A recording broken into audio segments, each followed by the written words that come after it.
Let's queer up trans rights. Dave Chappelle, the Dreamer, starts 2024 at Seminole Hard Rock and joke about trans people. Dave Chappelle is at it again, and this time it is right here in the gayest place on planet Earth. Chappelle took on what he calls the gays, and especially trans people, in 2022 and 23, almost unlike anyone else in America. So last fall, when Seminole Hard Rock Live announced he would perform New Year's Eve, it caught many by surprise. There was no denying his popularity. When the first show sold out, they added a second show, then a third, a fourth, and a fifth. He has been here in Fort Lauderdale through New Year's, and his shows were timed with a simultaneous launch of his new Netflix special New Year's Eve, called Dave Chappelle, the Dreamer. It's exactly what you have come to expect, an equal opportunity offender. The uber free speech preacher is often hilarious. That's, of course, if he's not talking about you. So it also comes as no surprise he takes on the gays in the first 13 minutes of the show. And it was exactly what the crowd wanted. Cringy and all. People acted like I needed them to be funny. Well, that's ridiculous. I don't need you. I got a whole new angle. You guys will never see this shit coming. I ain't doing trans jokes no more. You know what I'm gonna do tonight? Tonight, I'm doing your own handicapped jokes. Well, they're not as organized as the gays.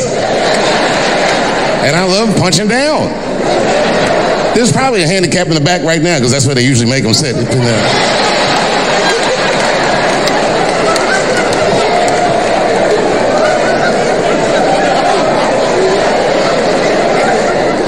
I came here to laugh at transgender people.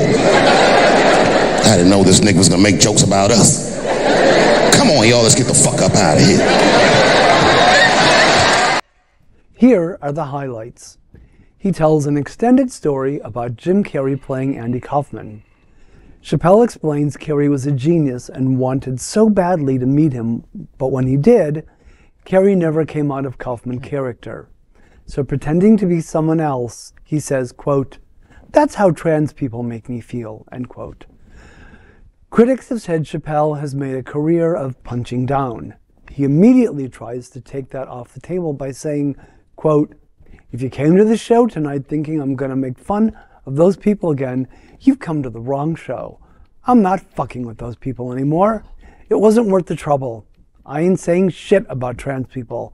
I'm not talking about them no more. Tonight, I'm gonna be doing handicap jokes.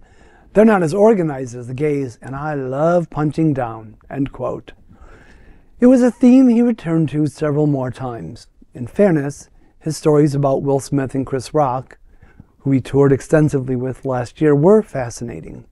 Another moment is him talking about last year's show at the Hollywood Bowl when a man attacked him on stage who claimed he was offended because he was LGBTQ+.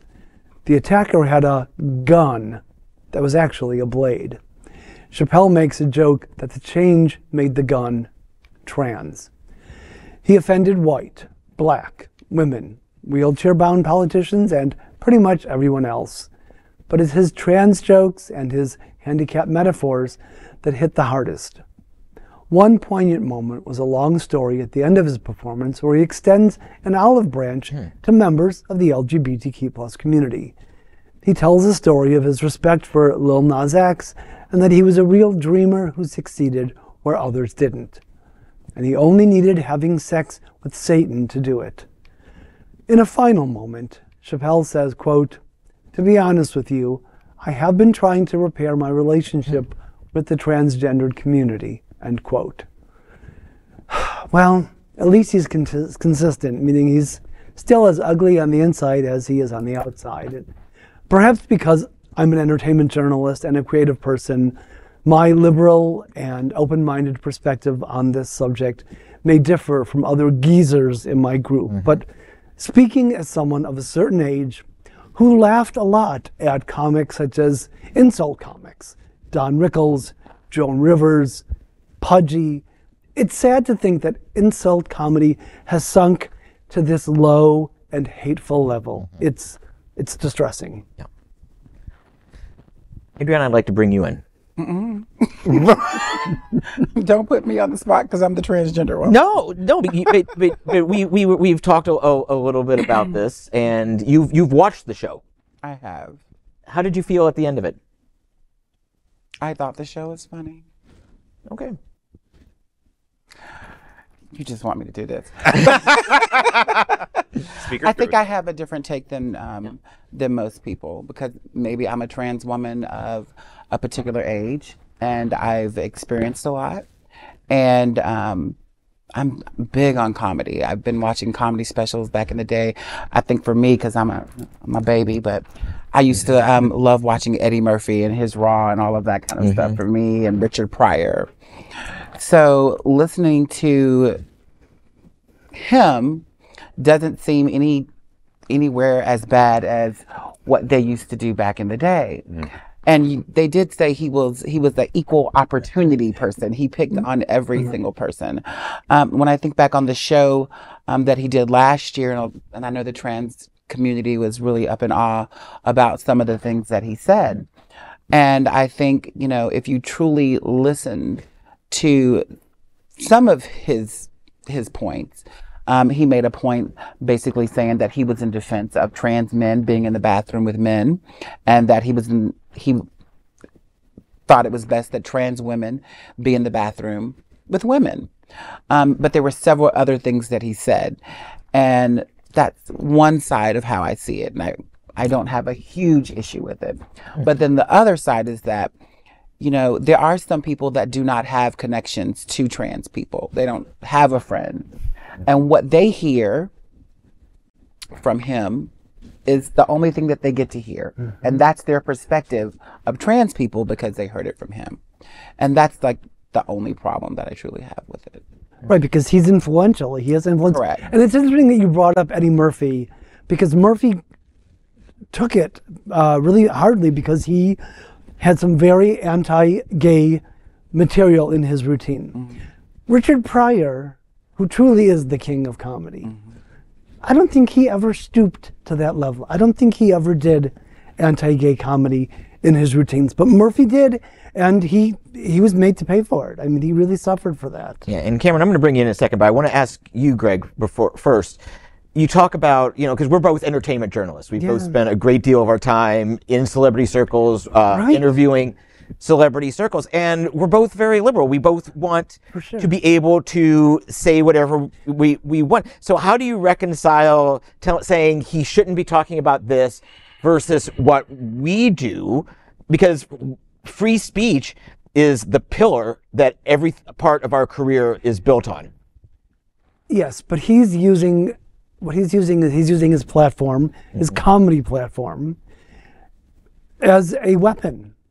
He's weaponizing it. I mean, he really is. It's like you said, his audience, they may not know people in the community, but they know Dave Chappelle, and they've loved his shows, his specials and everything.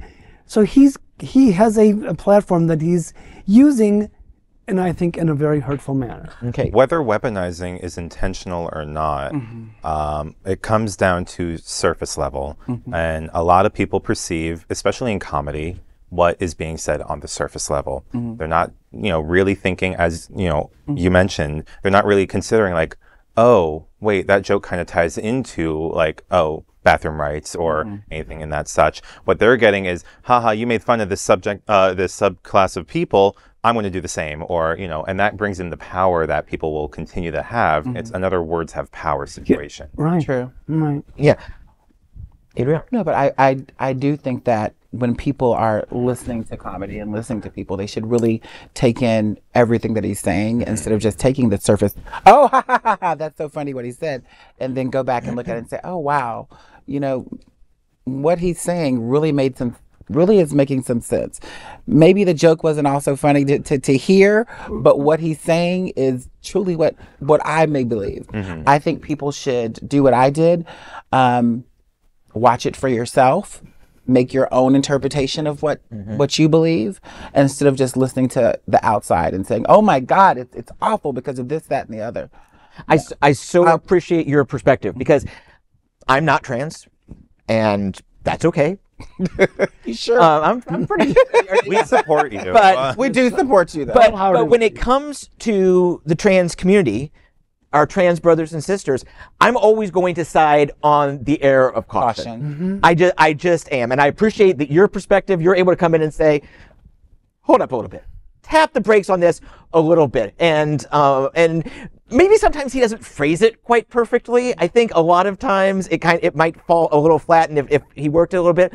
But that said, he's a comedy genius, so I'm not going to tell him how to rework his set or how to rework his material. He's inarguably one of the most important comedic voices of our generation. And he's been doing this for 30 years during the pandemic. And he did this in one of his comedy specials. He talked about when he went into the cornfields in Ohio by his house and just brought people in to watch his show to give them something to do in a socially distanced thing. His moments, his monologues on SNL after the last 2 presidential elections were moving. They sort of gave the country a focus point. He took these cultural moments and helped us relate to them. So what am I saying? I have no idea. I know that Dave Chappelle is important. I know that I love my trans brothers and sisters, and I think we just have to work it out from there. It's so hard. It's hard because I love free speech. I love being able to get out there and tell stories. So, Dave, I want to love you. I do. I want to do better. I do want to love him. Do better. But please try and do a little better. That said, you're a genius, and we appreciate you. But we also need you. We need you. Please be there with us.